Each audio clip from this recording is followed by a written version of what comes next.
wabarakatuh. Saya Arif Kurniadi dari tingkat 3B. Di sini saya akan menjelaskan matrik ketidakefektifan manajemen kesehatan pada penyakit rematik.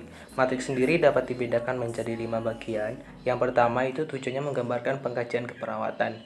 Pada ketidakefektifan manajemen kesehatan, data objektif yang kita dapatkan secara teori mengungkapkan kesulitan dalam menjalani program perawatan, dan data objektifnya gagal melakukan tindakan untuk mengurangi faktor risiko dan gagal menerapkan program perawatan dan aktivitas hidup sehari-hari yang tidak efektif.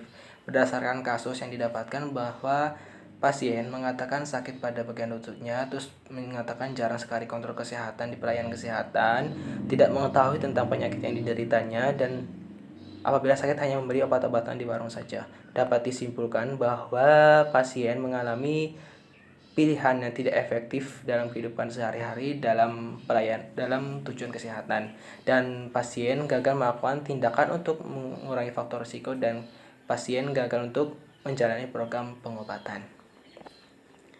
Yang kedua adalah menggambarkan diagnosa. Batasan karakteristik dari ketidakefektifan manajemen kesehatan itu sendiri. Yang pertama ada kesulitan untuk dalam regimen yang diprogramkan, terus gagal memasukkan regimen pengobatan, dan pilihan tidak efektif dalam kehidupan sehari-hari. Berdasarkan kasus, data subjektif yang didapatkan bahwa pasien jarang sekali kontrol kesehatan, pasien mengatakan tidak mengenal tentang penyakit yang dideritanya, pasien suka sekali mengkonsumsi makanan jeroan, daging, dan sebagainya, dan pasien mengatakan jika sakit hanya memberi obat-obatan di warung. Dapat disimpulkan diagnosa yang kita dapatkan bahwa klien mengalami ketidakefektifan manajemen kesehatan berhubungan dengan pola pelayanan kesehatan keluarga. Yang ketiga, tujuannya menggambarkan perencanaan keperawatan.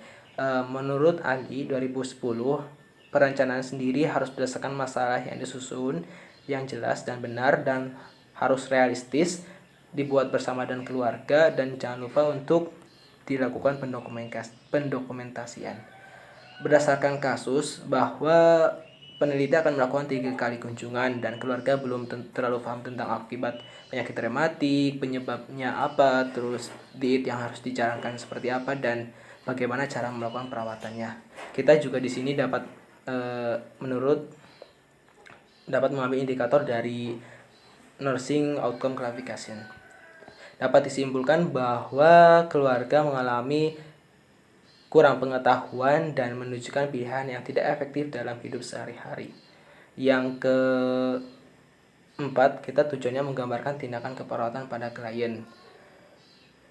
Implementasi sendiri itu harus mengacu pada rencana yang perawatan yang dibuat, harus perhatikan prioritas utama, dan pendokumentasian jangan lupa untuk didokumentasikan. Berdasarkan kasus, keluarga mampu menerapkan pola kesehatan dengan baik, sudah mulai menerapkan diet yang baik, dan sudah memahami penyakit yang dideritanya, dan dapat mulai untuk melakukan perawatan untuk penyakit yang dideritanya. Dapat disimpulkan bahwa tindakan keperawatan pada ketidakefektifan manajemen kesehatan yang tepat salah satunya adalah melakukan pendidikan kesehatan dengan menggunakan media yang ada, dan bahasa yang digunakan bahasa yang mudah dipahami sesuai dengan tingkat pendidikan dari klien. Yang kelima, tujuannya itu untuk menggambarkan evaluasi keperawatan pada klien. Evaluasi sendiri harus menggunakan SWOT. S sendiri itu data subjektif, dan O data objektif, dan A itu analisis perawat setelah mengetahui data objektif dan subjektif, dan P itu perencanaan. Berdasarkan kasus, keluarga mengatakan senang dan berterima kasih kepada mahasiswa atau perawat karena telah memberikan informasi penyakit yang dideritanya, sehingga sekarang klien dapat mengetahui apa penyebab dari penyakit yang dideritanya dan bagaimana cara untuk mengobatinya.